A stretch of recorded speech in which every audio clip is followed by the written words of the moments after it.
Friend, जय श्री कृष्णा, राधे राधे। आप सभी को हरतालिका तीज की बहुत सारी शुभकामनाएं। तो सबसे पहले भगवान जी को जो है लाल कपड़ा बिछाकर आसन पे विराजमान कर लेंगे और फिर उसके बाद हम करेंगे अष्टदल कमल की तैयारी, क्योंकि इसी पर हमको कलश जो है स्थापित करना है। तो सबसे पहले अष्टदल कमल बना लेंगे। आप नॉर्मल अष्टदल कमल जिस भी प्रकार से आप बनाना चाहें आप बना सकते हैं, नहीं तो आप चावल की ढेरी भी लगाकर, मतलब आप चावल रखकर उसके ऊपर कलश रख सकते हैं, कोई दिक्कत नहीं है। यदि आप नहीं बना पाते हैं अष्टदल कमल या नहीं बना सकते हैं, इसकी जगह पे आप स्वास्तिक या ओम भी बना सकते हैं।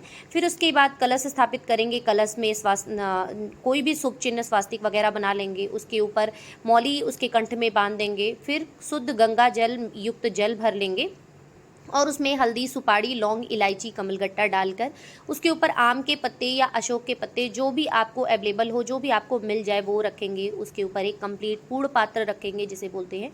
जिस धातु का जो है कलश होता है उसी धातु के पात्र में पूर्ण पात्र रखा जाता है, इस बात का विशेष ध्यान रखें।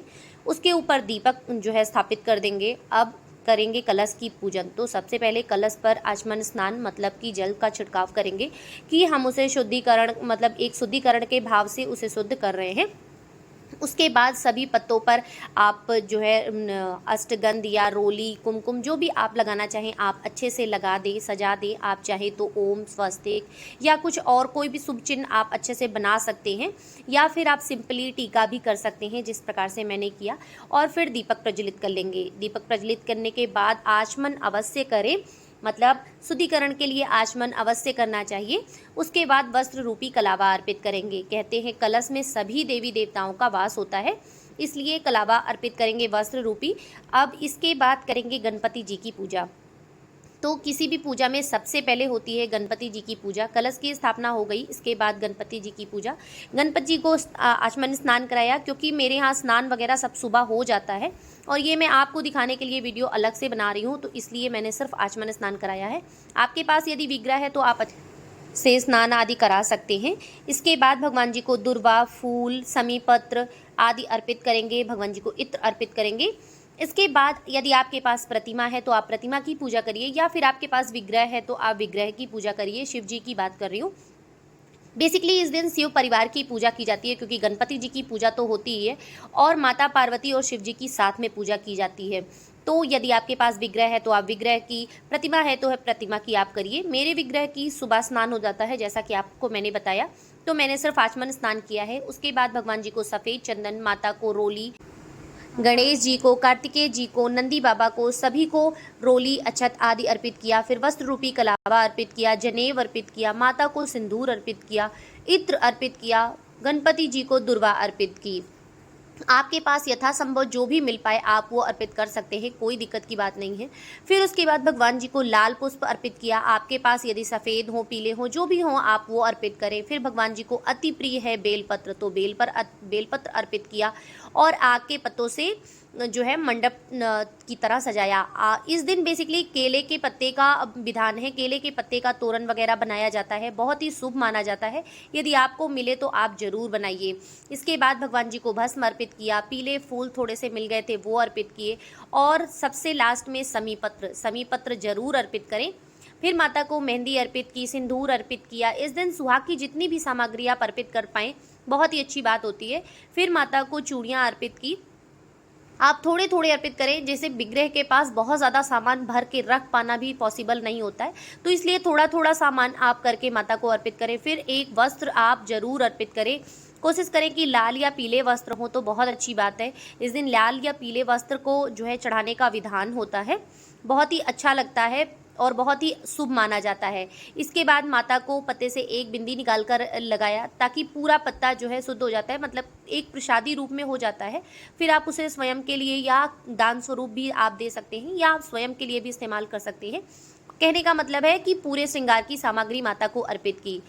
इतना आप चाहें तो नॉर्मली, आप यदि पार्थिव शिवलिंग नहीं बनाना चाहते हैं तो इस तरह से आप इतना ही सफिशियंट है, इतना आप कर सकते हैं। पर यदि आप जो है पार्थिव शिवलिंग बनाकर भी आप पूजा करना चाहते हैं तो बहुत अच्छी बात है। इस तरह से आप पार्थिव शिवलिंग बना लें। तो सबसे पहले शुद्ध जल से स्नान करा के आप पंचामृत से अभिषेक कराएं। आप चाहें तो शुद्ध केवल दूध से या दही से आप स्नान करा सकते हैं। उसके बाद फिर से शुद्ध जल से स्नान कराएं। कहते हैं पंचामृत अभिषेक कराने के बाद शुद्ध जल से अभिषेक जरूर कराना चाहिए। भगवान जी के ऊपर कोई भी चीज़ रहनी नहीं चाहिए। उसके बाद चंदन अर्पित किया, जनेऊ अर्पित किए। जनेऊ शंकर जी को सफ़ेद ही अर्पित किया जाता है, इस बात का ध्यान रखें। फिर वस्त्र रूपी कलावा अर्पित किया और सबसे प्रिय बेलपत्र, भगवान जी को बेलपत्र अर्पित किया। आपके पास 5, 7, 10, 11 जो भी आपको मिल जाए आप उतने अर्पित करिए। देखिए चढ़ावे का कोई भाव नहीं होता है, मतलब कोई गिनती नहीं होती, आप जितना चढ़ा पाइए उतना चढ़ाइए। फिर आग के पत्ते अर्पित किए। आग का फल भी मुझे मिल गया था तो आग का फल अर्पित किया। दुर्वा अर्पित की, भांग के पत्ते अर्पित किए, धतूरे के पत्ते अर्पित किए। जो भी मुझे यथासंभव मिल गया था वो सारी चीज़ें मैंने अर्पित की। और फिर उसके बाद पुष्प अर्पित किए। आपको जो भी रंग के पुष्प मिल सकें आप वो चढ़ाइए, कोई दिक्कत नहीं है। लाल, पीले, हरे, नीले जो भी मिल जाए अच्छी बात है, क्योंकि फूलों में मतलब सभी फूलों में भगवान जी का वास होता है कहते हैं। फिर उसके बाद भगवान जी को भस्म अर्पित किए। और आप सभी ने किस प्रकार से पूजा की कमेंट करके ज़रूर बताइएगा। आप सब कमेंट करके बताइएगा तो मुझे पता चलता रहेगा कि आप लोग कैसे हैं। फिर उसके बाद भगवान जी को इत्र अर्पित किया और कुछ फल स्वरूप आप जो भी भेंट करना चाहें, जो भी आप चढ़ाना चाहें वो आप चढ़ा सकते हैं। बेसिकली इस दिन खीरा ज़रूर चढ़ाया जाता है। मैंने खीरा इस वक्त नहीं चढ़ाया है, पर आप खीरा ज़रूर चढ़ाएँ, खीरा ज़रूर चढ़ाया जाता है। कोई भी 5-7 फल आप चढ़ा सकते हैं, बस नारियल जरूर रखें। नारियल और खीरा दो चीज़ बहुत विशेष होता है। फिर माता को श्रृंगार की सामग्री अर्पित की, थोड़ा सा मीठा अर्पित किया। जो भी आप भोग बनाना चाहें, आप यदि घर पर कुछ चीज़ बना सकते हैं तो बहुत अच्छी बात है। जो भी आप पकवान बनाना चाहें आप वो चढ़ा सकते हैं। मतलब कि कहने का तात्पर्य है आप कोई भी सात्विक भोज आप चढ़ा सकते हैं, या आपके घर का जो भी चलन हो, जो आपके घर का प्राविधान हो वो आप कर सकते हैं। ये सारी पूजा कंप्लीट करने के बाद हम करेंगे एक छोटा सा हवन। मतलब आप चाहे तो 5 आहुति का ही करें, लेकिन हवन ज़रूर करें। तो सबसे पहले इस तरह से हवन के लिए एक पात्र तैयार कर लेंगे। उस पर हल्दी, चंदन, कुमकुम आदि से जो है टीका कर लेंगे। अग्निदेव को जो है आवाहन करेंगे उनका कि हे प्रभु आइए, अब हम जो है हवन करने चल रहे हैं। तो आप छोटा सा, यदि बड़ा कर सकते हैं, भव्य तरीके से कर सकते हैं तो बहुत अच्छी बात है, परंतु आप छोटा सा करना चाहें तो इस तरह से छोटा सा कर सकते हैं। तो सबसे पहले अग्नि प्रज्वलित किया, फिर उसके बाद भगवान जी को टीका आदि किया और फिर उसके बाद आचमन करके पहले 5 आहुति घी की डालते हैं। सबसे पहले आहुति घी की डालते हैं। यदि आपको मंत्र नहीं पता है तो आप नॉर्मली जो है भोले बाबा का या माता गौरा का या दोनों लोगों का मिक्स करके आप ओम नमः शिवाय करके नॉर्मली आप जो है हवन कर सकते हैं, कोई दिक्कत नहीं है। देखिए गलत बोलने से अच्छा है कि ना ही बोले, क्योंकि मंत्रों का गलत उच्चारण नहीं करना चाहिए मेरे हिसाब से। तो मैं किसी भी प्रकार के मंत्रों के सपोर्ट में नहीं रहती हूँ। मैं सोचती हूँ कि जो चीज़ जिसका काम है वो वही करे। ये पंडित जी का काम है तो ऑब्वियसली उन्हीं के ऊपर शोभा देता है, और जानकार या जो है कंफर्म जो जिस चीज़ पर कंठस्थ हो उसी को करना चाहिए। उसके बाद 5-7 जितने भी आप करना चाहें या आप माला करना चाहें तो बहुत अच्छी बात है। आप उस तरह से करके फिर आचमन कर लेंगे, क्योंकि शुद्धिकरण मतलब ये भोग प्रसाद के रूप में होता है। तो प्रसाद मतलब करने के बाद हाथ मतलब उस पर जल जरूर फेरा जाता है। उसके बाद मुख शुद्धि के लिए लौंग इलायची चढ़ाएंगे। हम लोग के यहाँ बेसिकली महाप्रसाद चढ़ाया जाता है, लौंग इलायची पान का पत्ता भी रहता है। बेसिकली इस दिन मैं नहीं चढ़ाई थी, मतलब कुछ चीज़ें मुझसे स्किप हो गई थी, तो वो सारी चीज़ें मैं आपको पार्ट के पार्ट बता दे रही हूँ। कि जैसे कि पान का पत्ता मुझसे स्किप हो गया था, तो पान का पत्ता आप चाहें तो महाप्रसाद में लौंग इलायची, पान का पत्ता और कमलगट्टे, सुपारी और जो है हल्दी, इस तरह से हम लोग के यहाँ महाप्रसाद लगता है। आप मेरी पिछली वीडियो में देखेंगे तो पता चलेगा। तो आप महाप्रसाद भी लगा सकते हैं, या फिर आप नॉर्मल मुख शुद्धि के लिए सिर्फ लौंग और इलायची भी आप रख सकते हैं, या फिर पान के पत्ते पे लौंग इलायची करके रख सकते हैं, कोई दिक्कत नहीं है। मतलब इतना आप नॉर्मल भी कर सकते हैं, और अच्छे से करना चाहे तो सारी चीज़ें आप रख कर सकते हैं। फिर उसके बाद लास्ट पे हम लोग कर लेंगे अच्छे से आरती। खूब अच्छे से आरती करिए। सबसे पहले गणपति जी की करिए, फिर माता गौरा की, शिव जी की अच्छे से करिए। कथा सुनिए, मतलब कथा सुनने के बाद हाथ में थोड़ा सा फूल और अक्षत लेकर कथा पूरी सुन लेंगे, या कह लेंगे हरतालिका तीज व्रत की कथा आती है, बुक आती है, आप उस बुक से पढ़ सकते हैं, या फिर आप कहीं से सुन भी सकते हैं, जैसी आपकी इच्छा हो। तो अच्छे से मतलब एकदम रिलैक्स होके नॉर्मल तरीके से अच्छे से करिए, क्योंकि वैसे भी इस दिन जो है मतलब किसी भी प्रकार का खाने पीने का कोई प्राविधान नहीं होता है और रात्रि जागरण का विशेष महत्व होता है। तो आप जितनी देर हो सके उतनी देर जगिए, बहुत अच्छा होता है। आप कोशिश करिए कि पूरी रात जगिए तो बहुत अच्छी बात है, पर अगर पॉसिबल नहीं है तो कम से कम 12 बजे तक तो जगिए ही जगिए। तो आपके पास समय ही समय है, अच्छे से आप कथा वगैरह सुनिए। जिससे क्या होता है ना, कथा वगैरह सुनते रहने से क्या होता है, दिमाग स्थिर रहता है, मतलब पूजा में ही लगा रहता है, तो भूख प्यास का पता नहीं चलता है। जब आप उस चीज़ में रमे रहेंगे तो ऑब्वियसली कोई और चीज़ का ध्यान नहीं आएगा। तो इसलिए जितना कोशिश हो सके, जितना समय हो सके आप पूजा पाठ में दीजिए, ताकि आपका ध्यान उसमें लगा रहे और आपको किसी भी प्रकार की कमजोरी या वीकनेस महसूस ना हो। तो फिर अच्छे से कंप्लीट आरती कर लेंगे, शिव जी की, माता पार्वती की, कार्तिकेय जी की, गणेश जी की, आप जिसकी भी करना चाहें आप अच्छे से आरती कर लें। ये पूजा थोड़ी लंबी होती है, इसलिए चौकी वगैरह लगा कर ही करें, मतलब अच्छे से अलग से पूरा विधिवत तैयार करके फिर करें।